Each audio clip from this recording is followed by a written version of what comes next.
We're in the midst of the current crop, and I think there's quite a bit of sugar around, and obviously it's a very political time around that in the main part of the crop, and so I think factories have been seeing prices coming down, over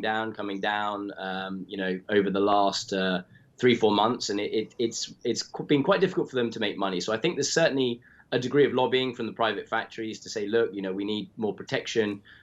You've had a total overhaul of the Agriculture Fisheries Authority, which encompasses the Sugar Directorate over the last kind of 6 weeks, and therefore I think it's maybe a bit of a snap decision off the back of a restructuring, some lobbying from private groups that's caused this.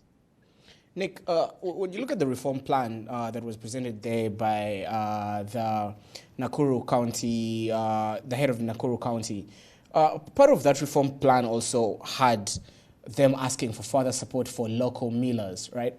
And we only saw a reaction towards the banning of imports. Now, was it a short-term measure to have to cool down on the pressure coming in from the local millers and the local traders?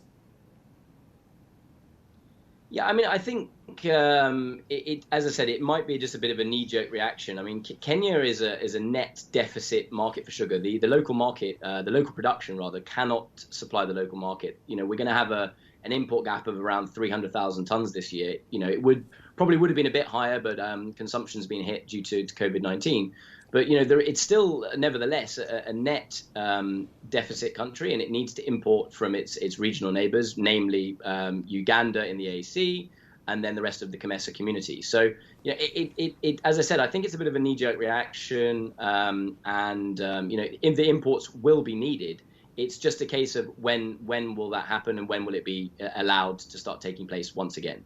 Breaking news coming out there from regarding this conversation that we are currently having, Nick Kwolek, is actually imports may be allowed for sugar, and it seems like some negotiations have been happening behind closed doors, most likely within the East African Community member states. Any more details on that?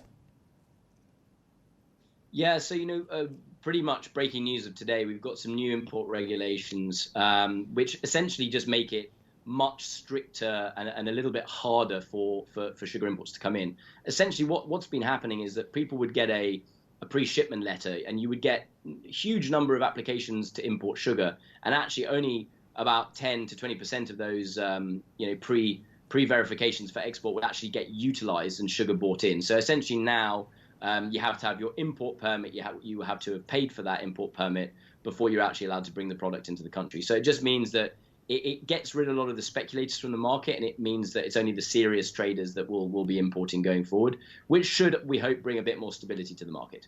Looking at the East African Community treaties there, and especially with most of the sugar that was coming in through the Busia border there with their neighbors, Uganda, doesn't Kenya risk being taken to the East African court for stopping the imports there? And we've seen something happen similar also with milk imports to Kenya being banned from other East African Community member states.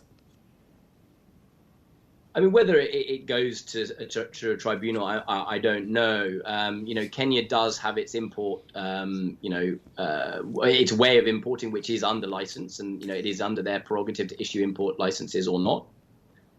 I think the ban has definitely hit the Ugandan industry very hard, because they have a large surplus of around 70,000 tons, and Kenya is by far the best market for the Ugandan millers. They're having to look for other homes like Eastern Congo and South Sudan, which do not pay nearly the premium that Kenya does. So certainly it's causing some short-term pain. Whether it'll end up going to tribunal, I don't yet know. I doubt it, because I think that things will start to flow again relatively quickly, and obviously Uganda will be the first country to benefit from that.